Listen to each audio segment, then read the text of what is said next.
What up, guys? It's Dave. So, first and foremost, shout outs to and rest in peace to the legend, Leandro. He got into it, Sao Paulo, Brazil. Um, got in a disagreement with a fellow. That man pulled out a gun, took the 8-time world champion's life. 8-time Pan American champion, I believe, too. 4-time Mundials. I believe he has four Mundials, 8 world titles. I know that, and 8 Pan Ams. Took his life. It's a shame. Guys, reading stories, how the stories go. He got in an altercation with a man. Apparently took him down, restrained him, let the guy up. The guy got up, pulled out the hammer, and he let Leandro have it. These things, this thing, it don't stop bullets. It don't. So, I know I'm the self-defense guy on the internet or whatever. So I just wanted to talk about it. Guys, if you choose violence, and there's nothing wrong with choosing violence. Malcolm X, my hero, I have his painting on my wall. Malcolm X, he talks about violence. And everybody thinks he was such a violent guy. No, he was a self-defense guy. If you look into him, he was a self-defense guy. And if you have a problem with self-defense and you're in the martial arts community, I want you to take this and burn it, because you're not for self-defense at all. Period. So Malcolm X, he talks about it. He says, look, nothing's wrong with violence. If something's wrong with violence and America sends you abroad to commit violence in the name of America, then something's wrong with that. So, guys, Leandro, he goes out there, he gets in an argument with a guy, takes the guy down, eventually lets the guy up, and the guy shoots him. When I teach self-defense, when I teach close quarters combat or self-defense or anything in my instructionals or whatever, I usually talk about the mindset of self-defense. It's not just a technique. There's a mindset to it. All right? Guys, if you choose violence, you have to be willing to take it to the line. You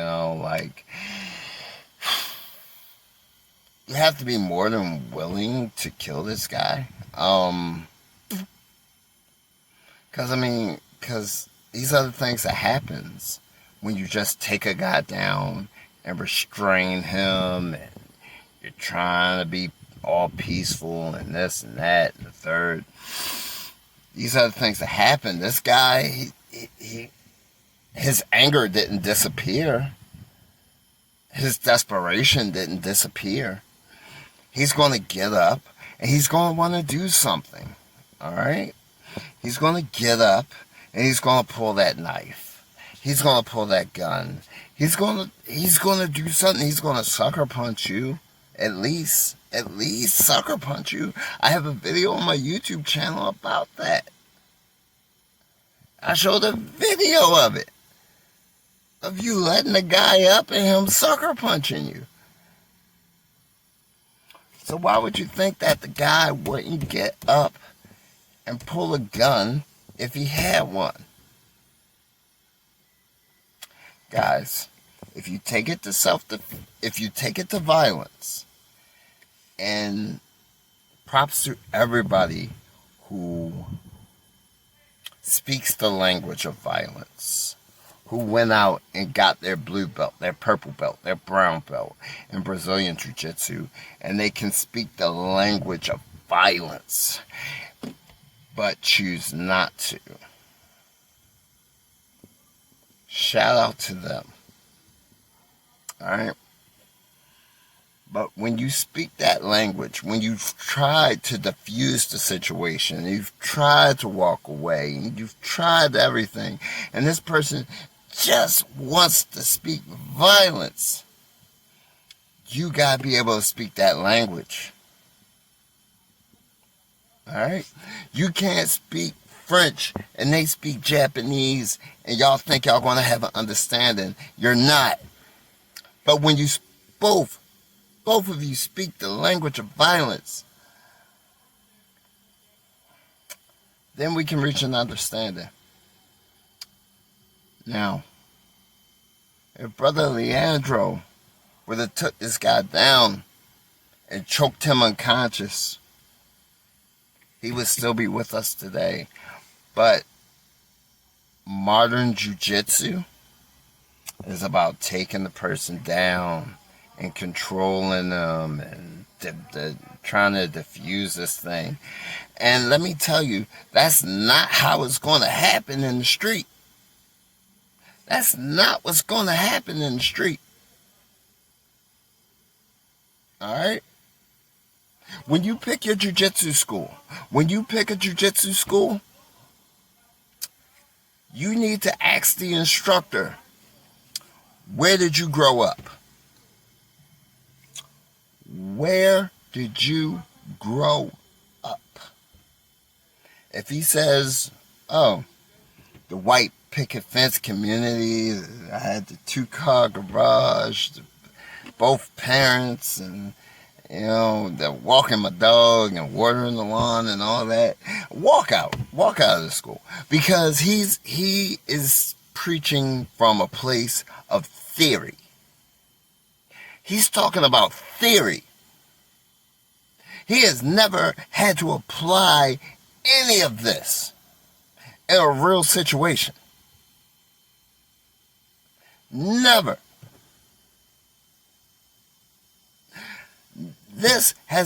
Violence has never come up in his life as a martial artist.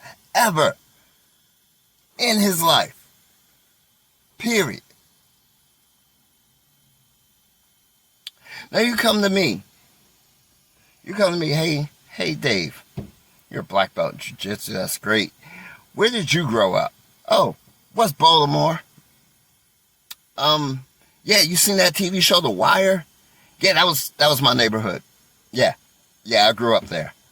Yeah, The Wire. Yeah, that's me.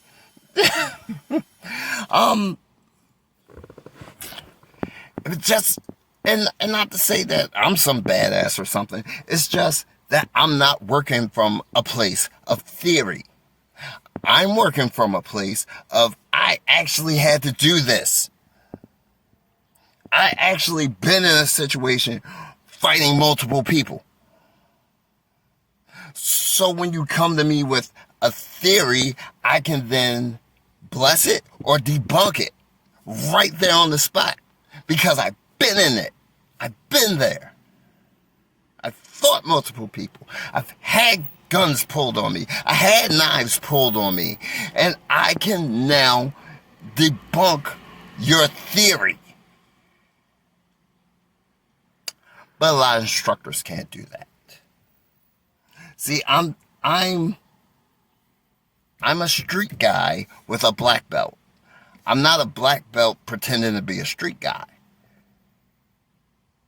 Alright? That's all I'm saying, guys. Like, this thing, there's no superpowers that come with it.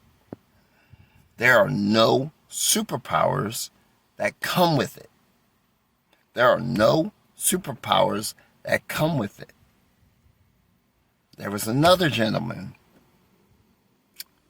He saw 10 guys jumping on one guy and decided to jump in and break it up. And these 10 guys jumped on him. Guys, again, there's no superpowers in this thing. There's no superpowers in it.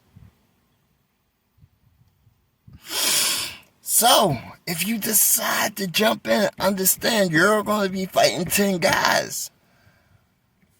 You can't pull this out and they all bow to you. It doesn't work like that. Alright? So again, guys, even with the Leandro Lowe situation, look, if you're going to take it to violence, take it all the way. Take this guy down, choke him out, or break his arm. One or the other. And pulling that gun is just going to be that much harder for him. Pulling that knife is going to be that much harder. Getting up and sucker punching you is going to be that much harder. Alright? The other gentleman that got jumped on by 10 guys. Like, why are you jumping in that? If you wanted to help the gentleman being jumped on, you call the cops. I'm sure a lot of you are going to call me a punk for saying call the cops. But shit, call the cops. If you want to help this guy, I'm not going to get to you with 10 people on top of you. I can't whip this thing around like Pootie Tang and get these guys off of you. I can't. I can't.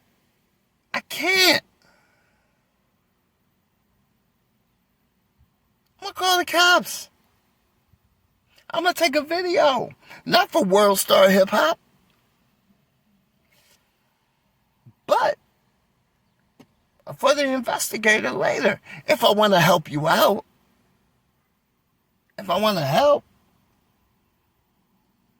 But I know wrestling around with 10 guys is not what I want to do. I mean, I'm okay at jiu-jitsu. I'm pretty good. I'm pretty good in a fight. But 10 guys, nah. I can think of some other things I want to do besides fight 10 people. I can think of some other stuff I want to do.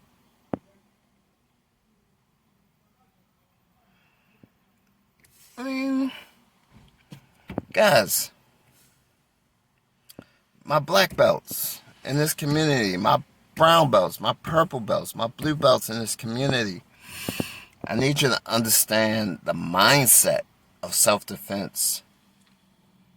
My biggest self-defense move is walking away from the situation.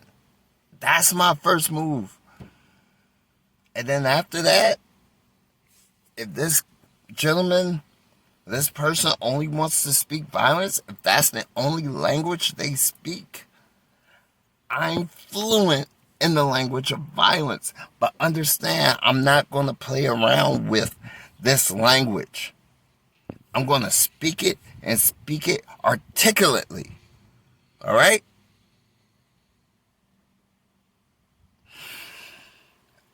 You will be unconscious when I'm done with you. Because I cannot have you get up and do anything to me. There's an 8-year-old girl that needs me alive and healthy. All right? So understand, when you choose violence, I'm going to oblige you.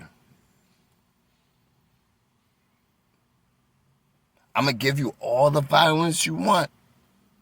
Again, Malcolm X. Hey, I want peace. I want understanding. But if you touch me, you're going to the cemetery. That's it. That's it. That's not unreasonable. Police officers do it all day long. I'm pulling you over, get that ticket. You jump out that car, start digging in your pockets. You're going to the cemetery. That's it. nothing wrong with self-defense. I'm an expert in self-defense. So I'm just telling you guys. But anyway, I wanted to go on that rant. It's probably about 20 minutes by now.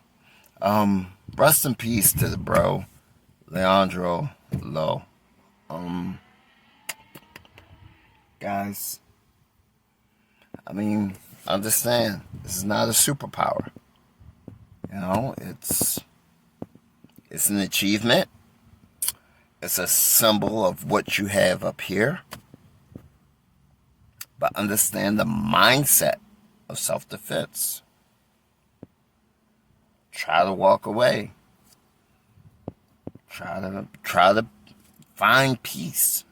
You know, if I got by this guy shot and he can leave me alone and me and him are taking selfies at the end of it, that's what I want. Because the goal is to get home safe, right? That's why we learned these techniques, is to get home safe. So if I get home safe by saying, oh, it's cool, hey, let me buy you a shot, hey, let's party, let's chill out, boom, boom, boom, boom, boom, and I still get home safe, that's the same outcome as taking him down and breaking his arm, right? I've reached the same outcome with less effort. So why not? I don't know, guys. What do I know? I'm just some guy. But guys, remember the mindset of self-defense. If you choose violence, you gotta be willing to go to the line. All right? You gotta go right up to the limit. All right? Right up to killing this guy. And be willing to kill the guy if you have to.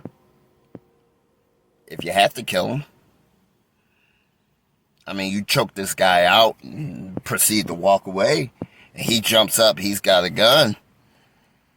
If you can't get away, then you gotta pull yours and have at it. It is what it is. It's your life or his. I hope you want yours more than his.